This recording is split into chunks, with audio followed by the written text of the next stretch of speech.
시장의 반전의 핵심은 어디에 있느냐 하면 이 쇼카브링 랠리가 발생을 하는 것일 겁니다. 둔각으로 반전한다는 것은 매도가 할 만큼 해서 더 이상 매도가 없다. 시장이라는 것은 예측할 수 있는 게 아닙니다. 시세의 흐름을 보면서 느끼고 대응하는 그것을 이제 잘 해나가면 시장은 우리를 배신하지 않을 겁니다.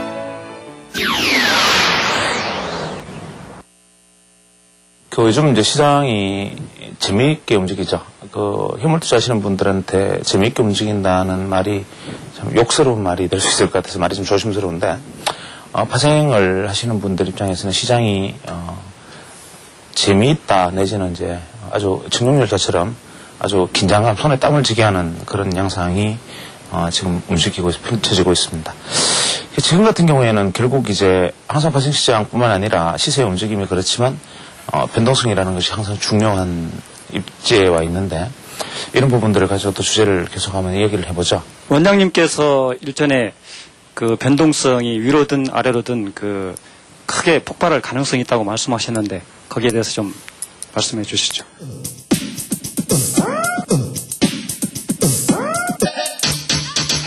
그날이 아마 제가 기억이 나는데,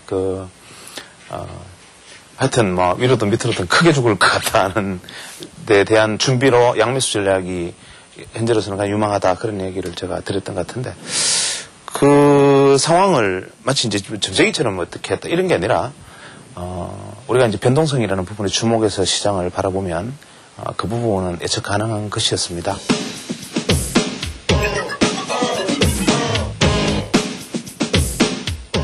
그때 제가 이런 얘기를 했던가요? 현재 드디어 굉장히 긴 기간 동안 갇혀있던 변동성 밴드를 벗어났다. 이 벗어난 것은 굉장히 의미가 있는 일이고, 경우에 따라서는 이것이 무너지면 급락으로 돌파를 했을 경우에는 순간적으로 강한 변동성의 폭발을 보여주지만 하락으로 방향을 잡는, 어떤 쪽으로든 일단 하락은 한다. 다만 위쪽으로 움직이면 강력한 한 두세 번 정도의 강한 탄력을 보여준 다음에 꺾일 것이고, 밑으로 무너지면 아래쪽으로 크게 무너질 것이다. 어떤 쪽으로는 간에 위로든 아래든 변동성 폭발이 크게 있을 수 있고, 양매수 전략을 취했을 경우에 수익이 극대화될 수 있는 구간이다, 모처럼. 그래서 제가 그게 아마 몇 년 만에 처음으로 주어진 양매수의 기회, 이렇게 얘기했을 거라고 기억이 나는데, 제가 항상 누차 강조했던 변동성이라는 것은 이런 것입니다.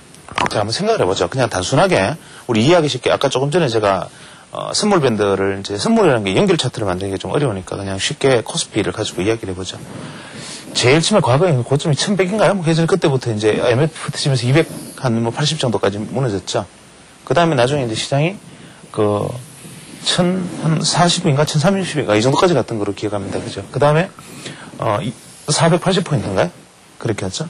그 다음에 980포인트까지 왔었고, 그 다음에 580포인트, 그 다음에 대충 한 930포인트 이 정도 온 거라고 지금 기억이 됐죠. 그러니까 우리가 흔히 소위 말하는 시장에서 기술적 분석 내지는 그냥 추세선 개념을 조금만이라도 배운 사람들은 이건 월봉 차트로 보면 이제 이런 형태의 월봉 차트상의 어떤 모습들, 지지선과 저항선을 그렸을 것이고, 어떻게 생각하면 가장 기본적인데 충실했던 분들은 이쯤 와서는 이제 아이고 이거 다 된 거 아니냐, 이런 얘기를 했을 거고, 또 이제 벌써 다 된 거 아니냐 하는 사람들은 미리 한 발 앞서가지고 한 600 얼마 정도가 내지 요 정도가 또 다음에 지지선이 될 것이다 하는 말까지 한 발 앞서서 얘기를 하겠죠. 시장이 이제 이쯤 다가가요. 이렇게 다가가면 어떤 생각들이 막 들기 시작하겠어요?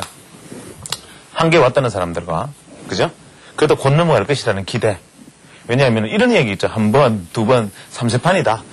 이제는 그런 생각들이 있었고, 과거와는 틀린다.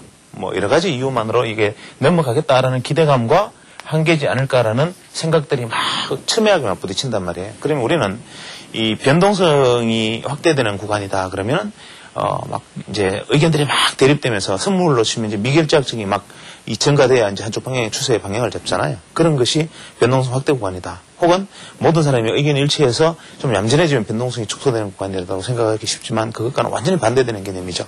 우리가 소위 말하는 투자 심리의 개념에서, 이 투자 심리학이라는 관점에서 놓고 보면 이 변동성이라는 것이 축소되는 구간은 어떤 구간이냐면 시장 참여자들의 생각이 백인백색으로 전연히 부딪히고 있을 때입니다. 전원이 시장 참여자들의 생각이 백인백색으로 부딪히고 있을 때는 이게 모래알같이 흩어져 있는 것이죠.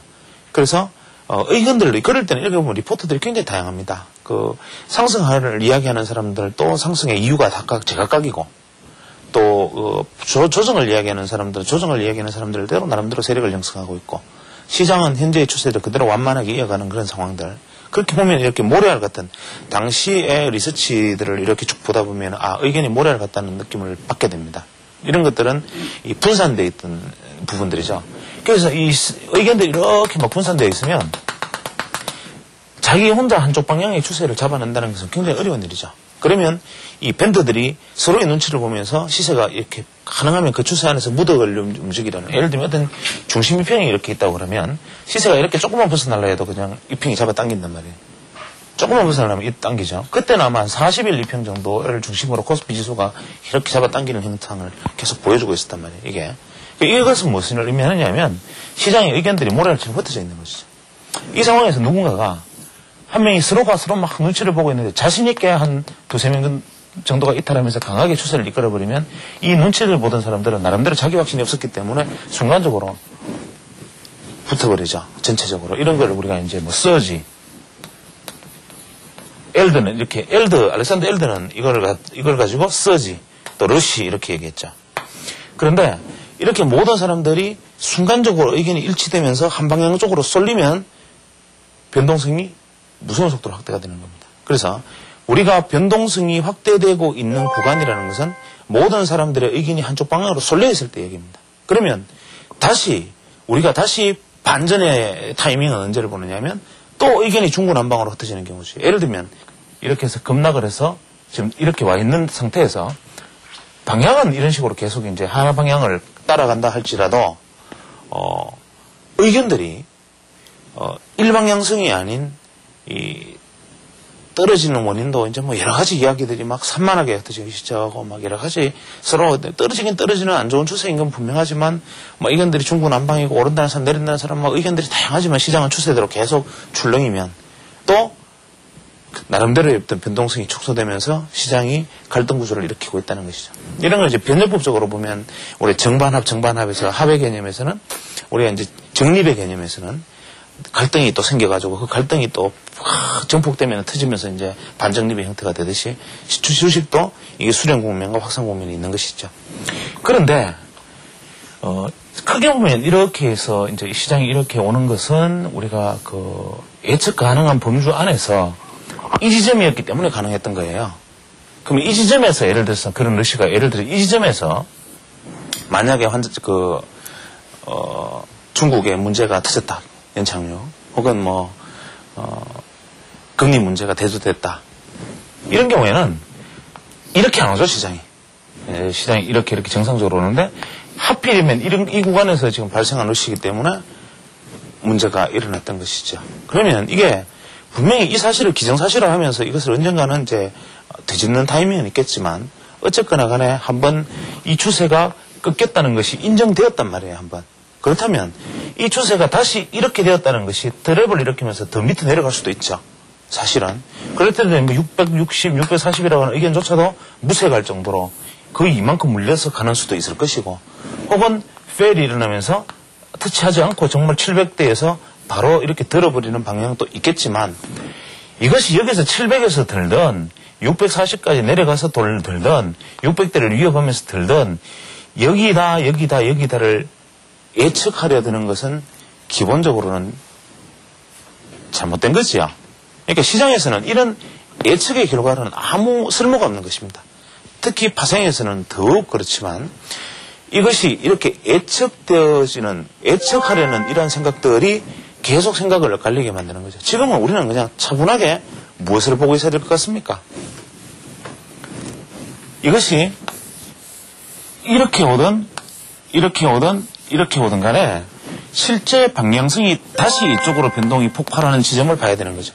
제가 말씀드린 것은 전체적인 코스피의 구간대를 가지고 이제 그 어떤 우리가 기술적인 지점을 가지고 얘기했지만 실제로는 이것 이외에 지금 우리가 짚고 넘어가야 될 것들이 많습니다. 이것이 우리가 변동성이라는 것을 제가 누차 말씀드렸다시피 뭐 계산에 의한 역사적 변동성, 내재 변동성을 이야기하는 것이 아니라는 것은 이미 이 방송을 보시는 분이나 우리 같이 오랫동안 같이 이제 뭐 제 강의를 들으셨던 분들이 같이 공감하, 제가 무슨 얘기를 하는지는 아시잖아요. 그런데 그런 구간의 어떤 맥락들이 이제 이렇게 이어졌는데, 한 번 더 이제 나타나는 구간이 언젠가 요거를 잘 지켜봐야 되겠죠.